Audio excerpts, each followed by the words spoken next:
And we are recording.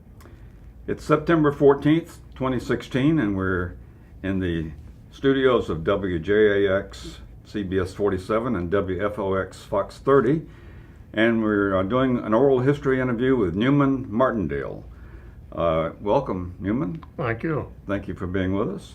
And this is one of a series of oral history interviews that we do with the Jacksonville Broadcasters Association. And we want to talk about your career in broadcasting, which includes a lot of things of interest. WJHP, WMBR, with the Voice of America, and a lot of other interesting things. So you're a native of Jacksonville. Yes, I was born here, 1928. Mm-hmm. And went to school here. Yes. Andrew Jackson. Yes. And college. I went to Jacksonville University, and then I went to school in Washington, the Capital Institute of Technology. Mm-hmm. And later, when I went with the VOA, I went to the Foreign Service Institute. And early in life, you became interested in broadcasting, or what? Yes, very early. In fact, when I started, radio was all there was. Yeah. In fact, I think that was the only electronics really amounted to anything. Mm-hmm. I mean, police had radios, but that was pretty crude. So radio was all there was, and then of course television came along. Mm-hmm. And that's when I really got interested in the very beginning with television.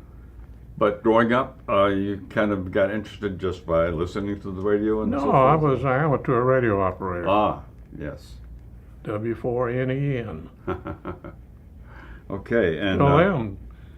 And so, were you interested in pursuing broadcasting career when you were at JU? Yes, I was from the time I was in high school. They didn't have a college of journalism or No, anything? I didn't study anything like that. I studied electronics. Yeah. And your first job in broadcasting at WJHP AM and FM? Correct, yes. And They had their studios in the Journal building. Transmitter was on the north side of town. And the call letters meant something. JHP. John H. Perry, yes. John H. Perry. He owned the Journal and several radio stations. 2 television stations later. And that was in an era when there was no particular objection to newspapers owning radio and TV stations. No, there was some rules. He owned 7 radio stations, and that was the maximum he could own. Mm-hmm. I don't remember how many newspapers there were, but he also owned timberlands and pulp mills and sawmills. I mean, he was a very wealthy man. Mm-hmm. I think I told you earlier, he was an interesting character. He had been a B-25 pilot during the war, and he liked to fly. Mm-hmm. In fact, he traveled everywhere in his own airplane, and the B-25 to be exact. Been modified for executive airplane. So you went to college at JU. Soon after college, went to work at WJHP? Actually, I was working there when I was going to school. Oh, okay. And doing what? At WJHP, I worked Yeah. at the transmitter. Uh-huh. Those were the days when somebody had to be on duty at the transmitter at all times. Uh-huh. And I was at the transmitter. What kind of radio station was it? It was pretty aggressive station. It had AM and FM, and studios were pretty expensive. In fact, they were interesting studios. They were in the newspaper building, but they were right above the press room. And you can imagine that. The studios were suspended because of the vibrations of the newspaper press. Where was that? Downtown? Yeah, it was on Laura Street. Wasn't Adams? It must have been Mm-hmm. a building that is no longer there. Yeah, it was, you know where the city hall is now. It used to be Cohen's department store. It was next to that. Uh-huh. And so WJHP primarily broadcasting music? What kind of music? All kind. Uh-huh. Radio in those days, you know, was not just music, but everything. Mm-hmm. I remember Ted Chapeau had a program, Old Lazy Bones, Huh. and he just talked. Yeah. Did they do any news? Oh, yes. Yeah. Interesting. I think all radio stations did it that way in those days. They would do a sports broadcast, like a baseball game, off of the news wire. Mm-hmm. We were not at the park. And of course, later on, they put in all kind of sound effects, so it sounded like they weren't at the park. So they didn't bother explaining to the listeners that No, they were faking it? No. In fact, it was so crude in the beginning that the guy would just had a pencil or something, he'd bang on the table for a hit. So your next stop in your career was another kind of important venture, I guess the first TV station in Jacksonville, Yes, WMBR. second TV station in the state. Uh-huh. First was Miami TVJ, I think it was, Right. in Miami. Both on Channel 4. Yeah. Also, Atlanta station was on Channel 4 too, the first station in the South. I don't remember the call signs. So you were there before WMBR TV went on the air, helping At the beginning, build yes. this. Yeah. I went there when it was under construction. Mm-hmm. It was on a Quonset hut, where the transmitter for the radio station was, where it is now today. The studios are. Now, the interesting thing about television coming to Jacksonville was almost nobody had a TV set. Yeah. And Why would they? They didn't think it was going to succeed either. Well, that too, but there was no TV station, so who would have bought a TV Yeah. set? So when TV started, one of the big booms in town was sale of TVs at Maycoins and all kinds of Yes. other places. Big, huge things. Yeah, everybody had to have a TV all of Yeah. a sudden. And of course, all the television in 1949, when that station went on the air, was live and black and white. Yes. Very crude. What kind of programs did they do? Actually, it didn't do much in the beginning. We were only on the air just a few hours a day. All afternoon, we weren't on the air in the morning at all. Mm-hmm. In the afternoon, for several hours, just ran a test pattern. Yeah, which people watched. Yeah, yeah, they did. And then in the beginning, there was no cameras, Mm-hmm. just film.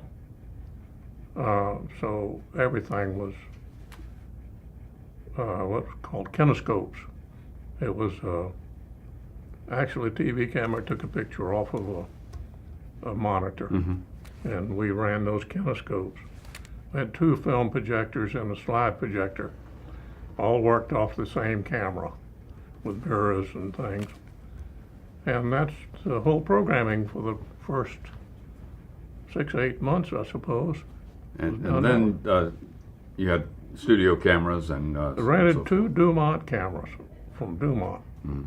You don't know about Dumont, probably. Mhm. Dumont went out of business a long time ago. They had a network at one time. Anyway, I rented two cameras from them and bought a half-ton truck Mm-hmm. and built a van on the back, a cab on the back, and had those cameras in there. And we used to do the news. The Quonset hut had two rooms in it. One was where the transmitter was, and the other one was where the manager's office was. And it was not very big. It was probably 10 feet square. And they used to do the news out of the manager's office. They put a camera in the hallway. shoot through the door. And needless to say, it was live. Everything was live So, except for the film. Yeah. And a lot of local music, country and western artists and so forth. Not in the beginning. The WMBR radio studios were over on North Main Street. Mm-hmm. It was called Miami Road then. Now it's Prudential Drive, I think. Mm-hmm. And they were right there. And the studio, AM studio, radio studios were pretty extensive. There was 5 of them. Mm-hmm. And there was one large studio. And when they got the cameras, we used to do programming out of that AM studio. Put the remote van behind the building, Mm-hmm. bring the cables in, and do the programming in the studio. And one thing I remember very vividly is there was a variety show, and it had some young girls that were a trio that sang. Mm-hmm. And one day, we had, in the variety show, we had alligators from the alligator farm. And they were over in the corner all taped up, and tape around their mouth. Anyway, one of the alligators started peeing on the floor. And those girls started giggling, and they giggled through the whole program. It had all kind of interesting things happen. Nothing like live television. Yeah. And of course, there was no competition. No, that's all there was. There was no competition for a long, long time. Yes. The next TV station to come on the air was almost 10 years later. Yes. And so, WMBR could choose network programming from any of the networks, right? Yes. Well, there was no network except for film in the beginning. There was no coaxial cable No from cable. New York and so forth. No, but later on there was. There was only one cable came from New York to Charlotte to us in Jacksonville, and from there it branched to Atlanta and South Florida. So that all the networks shared that cable. Mm-hmm. So, you couldn't, the television station couldn't, although it carried all networks, it couldn't say, I want NBC today or at this time, because the cable was shared. You had to take it whenever it came. Mm-hmm.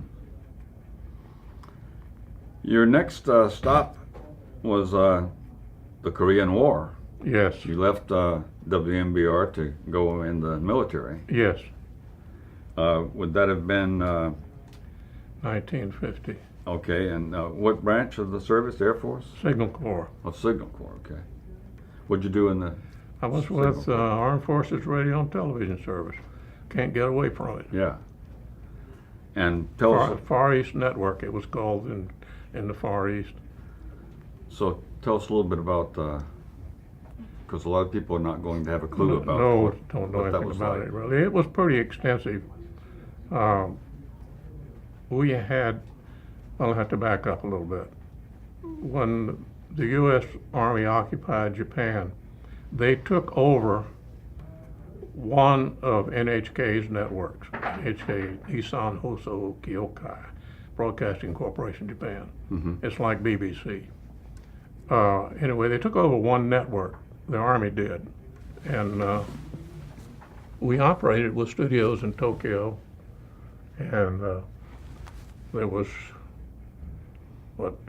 8 stations in Japan, 5 in Korea, 1 in the Philippines and Okinawa. I don't remember all the rest of them, but quite a few stations. Not only, it was AM, some shortwave. There was 2 shortwave transmitters outside Tokyo. And we had 1 floor of NHK's studios, quite a bit of studios.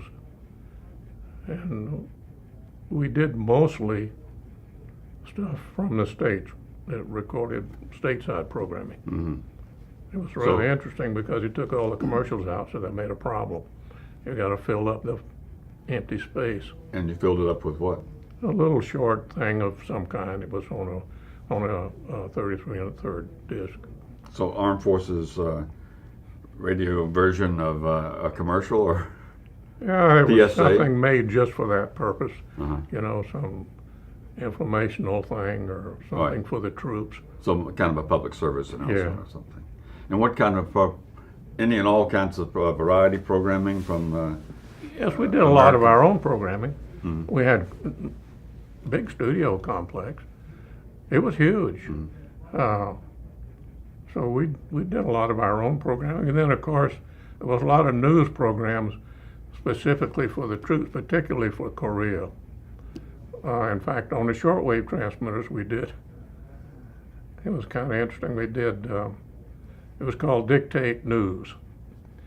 And the guy, the announcer, would do the news speaking very slowly. So the people over in where the fighting was going on, somebody could write it down as he spoke. And then they would mimeograph it or whatever and dissimulate it to the troops. The audience would have been primarily military personnel. That's what it was aimed for. But Anybody could Japanese listen and to Koreans it. could Yeah. listen as well. Anybody right? could listen Yeah. to it, yes. The stations in Japan were big. In fact, the Tokyo main station was, 200,000 watts? Was a big Right. transmitter, a big one. And Sendai and Osaka and Nagoya were about 50,000. And the two shortwave transmitters, I think, were 20,000 each.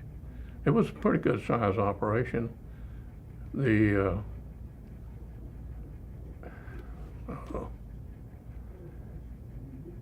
whole network was,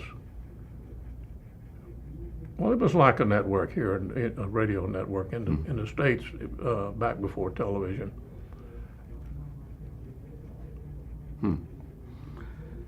And when you got out of the Army, you came back to Jacksonville, Yes, back to television. yes, WJHP TV. By then, WJHP had a TV license, Yes. and they were on the air. No, they didn't have anything but the license. Oh, okay. So you were helping I'll put tell them you on the again. air too. Yeah. John Perry bought a defunct casino. It was on Phillips Highway, about Emerson Street, right in there. It was out, in those days, that was out in the boonies. Mm-hmm. The Peacock Club was the name of it. It had been, they were trying to clean up Florida with all of this gambling and stuff, so they raided the Peacock Club, closed it down, and John Perry bought it. It was rather interesting. I went in there after he bought it, it had been closed. There was still food in the kitchen. And roulette wheels, or No, they were all gone. that was gone. Yeah, there was two safes in the manager's office. I'm trying to think of the guy's name that ran out, Joe something, though. I can't think of his name. Anyway, in his office there was two safes. One of them was open. The other one was in the floor. So we got a locksmith to open, but there wasn't anything in it. So we had a TV station and a former casino. Yeah, and speaking of the roulette wheel, that's where the bookkeeper's office was. Mm-hmm. So you were constructing that station and getting it ready to go on the air, and one of the interesting things about that radio station, that TV station, would be that it was channel 36, which was the first UHF venture Yes. in Jacksonville. Yes, and it was pretty hairy at times. Sorry about that. It was what? Pretty hairy Yeah. in operation. Everything was prototype. So, among other things, the obstacle that existed even later when Channel 17 went on the air was most people's TV sets couldn't pick up Channel 36. Yes, they had a converter. Yeah, And actually, it would go out to people's houses and help them really. make it work. And so that was part of marketing right away. You had to get Yes. And the station gave converters away, too. Yeah. In 1949, WMBR was getting people to buy TV sets, and later in WJHP, whatever year that was, you were getting people to put That would, converters. yeah, that would have been 52. 52. Yeah, closer to 53. Yeah. And what kind of was it? Just all kinds of programming, just like Channel 4? There was still only one coaxial cable for the networks, and we had to share the network. Yeah.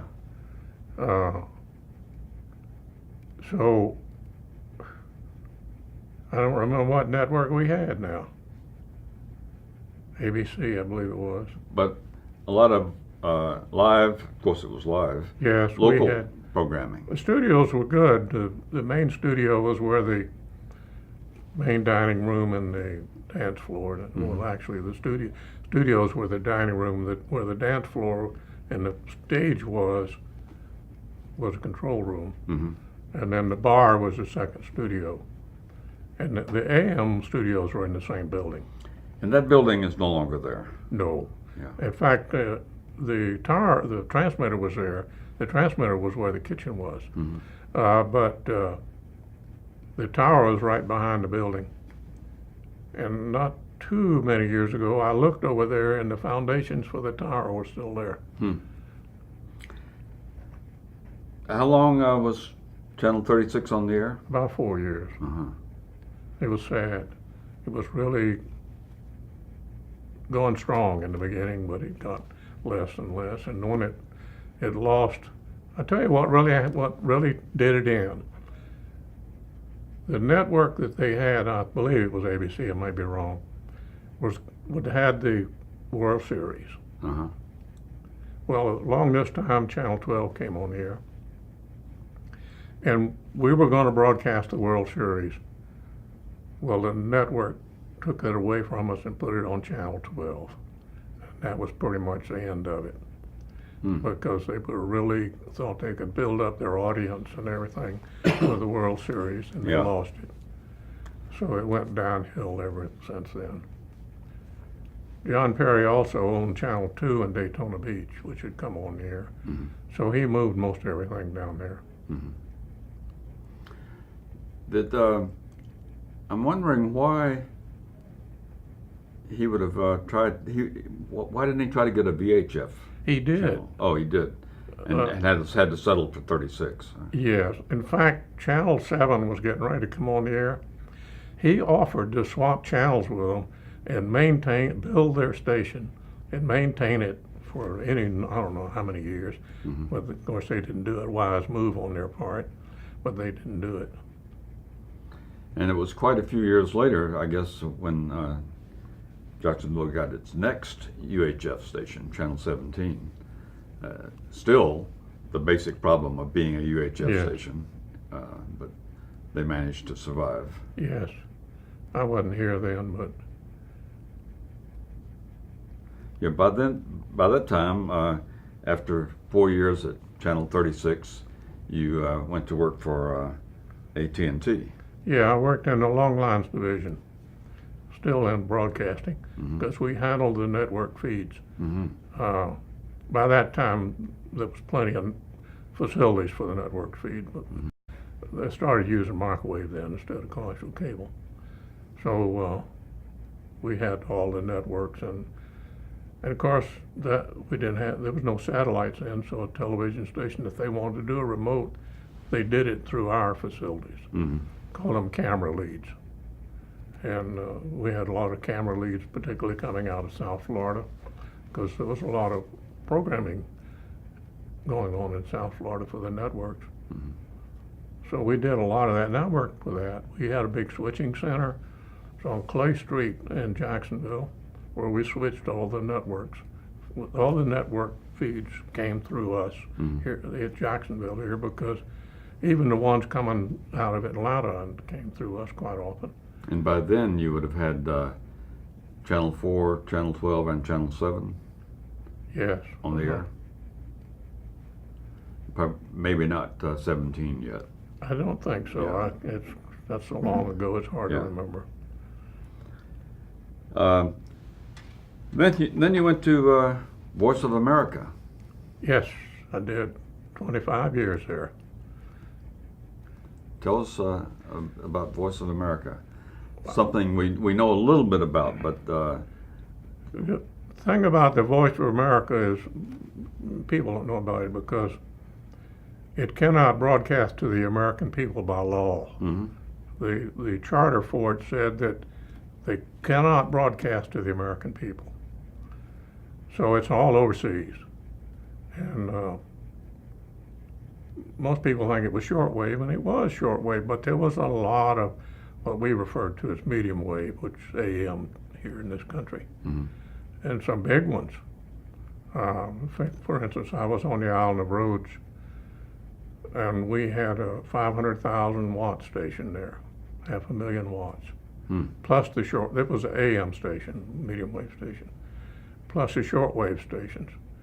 And we had the studios here. We had the Arabic Programming Center. We did all Arabic programming there. And it was very extensive. We had our own newswire, and our communication system was probably one of the best in the world at that time of in that time of history, because we didn't have satellites in. So it was a pretty big operation because everything that was broadcast originated there, but it had to be passed by somebody in Washington. So everything that was broadcast was first the script and all was done. It was transmitted to Washington for approval. Mm-hmm. Came back to us, approved or modified or whatever, and we broadcasted. And what would they have been looking for that would have not been approved? Anything that made the United States look bad, probably. Okay. I'm really not sure. I was not involved in that. But the basic concept was you didn't want to do the wrong thing. And the wrong thing being portray the USA in a bad light. Somewhat, although actually that did happen quite often. Some of the programming told the bad parts of the United States. Mm-hmm. The basic principle that it operated under is what we broadcast was true, and it was.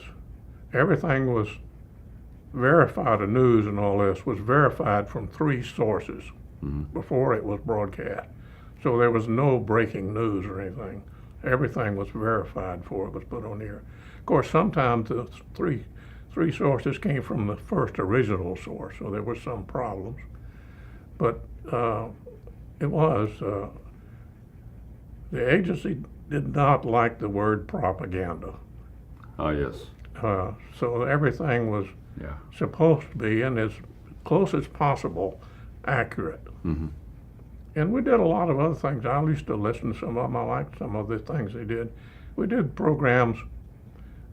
I had one particular program called Rivers of the United States.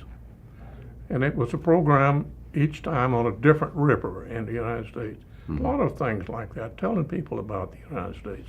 So it would have been available everywhere, virtually around the world, except the U.S. Except the United States. Mm-hmm. And radio and TV? TV later. I worked basically with radio, but I had 2 tours in Washington, D.C. We moved every couple of years. I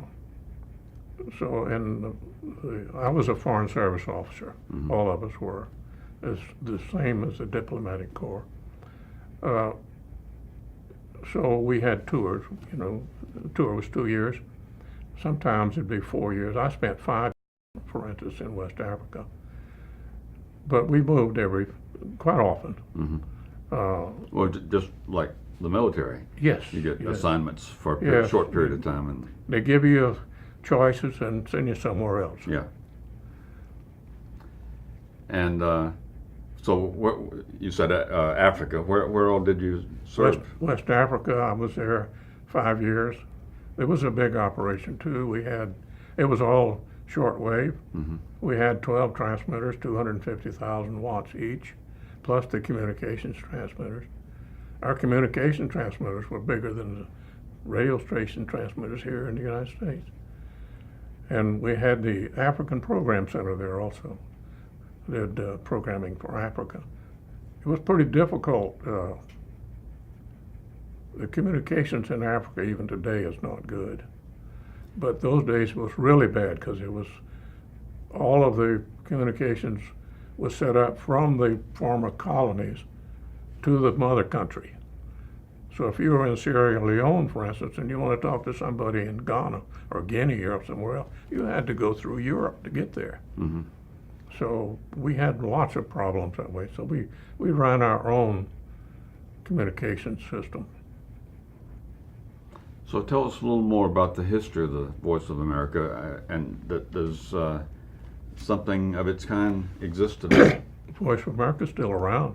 We don't do We don't hear it doesn't do the shortwave broadcasting anymore. All of that was phased out, which was really sad. I thought we should have kept the stateside stations simply so that, well, let me back up again. Interesting things used to happen. I can remember getting calls from a duty officer and saying, all feeds are down. Means we were getting nothing out of Washington. Mm-hmm. And then I'd say, of course, bring up all the communications. Then they'd come back later and say, the feeds are back up with solemn music. Something serious had happened. Somebody died or been assassinated or something. So that kind of thing, foreign countries listened for that sort of stuff. So that would tell the Russians or anybody, the Chinese or something, that something's going on in the United States, they better pay attention. Mm-hmm. So I've often felt that we should have kept the stateside stations, or at least the main station in Greenville, North Carolina. It was big, there was three sites there. Mm-hmm. Kept that with programming, because the VOA still makes all these programs. They still broadcast in over 60 languages. But it's the same as, I don't know if you've noticed, Channel 7 carries NHK, BBC, and Deutsche Welle. Mm-hmm. The VOA does the same thing in other countries. They contract the programs out. They no longer operate the facilities themselves. Mm-hmm. And of course, there's the internet also and satellite. So I've felt, and I still felt that way, we should have kept at least the Greenville station and use it actually as something to other countries' government, so that they know, what's going on in the United States. And how long were you at the VOA? 25 years. Mm-hmm. So that's your major career? Yes, it was. It was good. I liked it. I miss it. And I think the interesting thing about the VOA is the word you mentioned that they don't like to hear, propaganda. Yes. I don't know what the euphemism is for propaganda, but you do want to transmit to the rest of the world accurate information, and not focus too much on the negative news.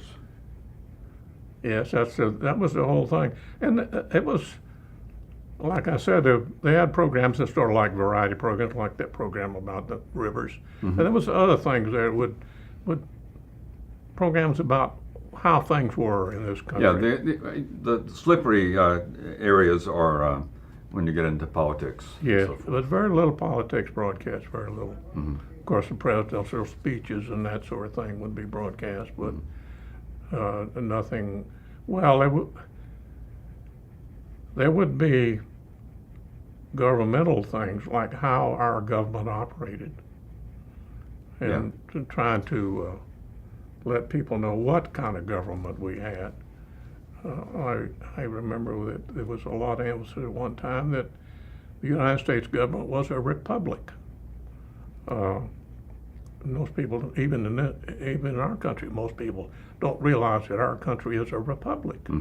It's not really a democracy, it's a democratic republic is what it is. But it's like the ancient Greek republic. So after VOA for 25 years, you came back to Jacksonville. Yes, and I went into the aviation business. I did that for quite a few years. And I guess aviation was of some interest earlier, but you got into it I started flying actually when when I was in high school. Uh-huh. I had an uncle that was an aviator. So you were flying off and on all your life? Yeah, when I was very young, I bought a wrecked airplane and rebuilt it. Mm-hmm. And what kind of aviation business did you get into? It's kind of hard to explain. The FAA, Federal Aviation Administration, does not have enough people to do everything it needs to do. So they authorize other people to do it, and I was one of these people. On a contract No, basis? I was just independent. They said, I had what was called an inspection authorization. And it allowed me, for instance, if you wanted to set up a corporate aviation, you own a big corporation, you want to buy airplanes, move your people around, you need somebody to do that for you. I could do that sort of thing and be sure your people were trained and we had the right equipment and all that. Also, I was authorized to certify airplanes as airworthy. An airplane needs to have a yearly certification as airworthy. So I could do that. And if you wanted to modify an airplane, I could approve your modifications. There's a lot of that done because they don't have the personnel to do it. And so they authorize other people. And for me, it was business. I mean, they authorized me to do this business, and I charged for it, of course. You could get the same thing done by the FAA for nothing, but it might take you years and years to get it done. And so now you're completely retired. Yes. But you're still involved in still fly occasionally. Yes, in fact, I still own 3 airplanes. I've got to get rid of those things. And as you look back on your broadcasting career, because after all, talking to Newman Martindale, just to remind people that we're focusing on the broadcasting part of your life. As you look at radio and television in 2016, what impresses you or depresses you? And looking right here, it's different. I was telling you earlier about WMBR rented some cameras from Dumont. Most people don't. It's so long ago, people don't even know what Dumont was. They built television equipment and also had a network. So we rented 2 cameras from them, WMBR did. And those things were huge. They were supposed to be field cameras, but they were huge. It took 2 men to pick one up. And it had an auxiliary unit that had to be within 25 feet of it that was also huge. And then it had the power supplies and all that, which you couldn't move without a crew. It was huge. Everything was done with tubes. And they would overheat. If you did a ball game and you had them out in the sun, they would overheat. And it was pretty crude. I look around here in this studio and it's entirely different. Well, one thing that would have to impress you, I guess, would be the technology. Yes, it's entirely different. By comparison, yeah. Yeah, it's what we did was, well, like I said, when we first started at WMBR, we didn't have any cameras, just a film camera.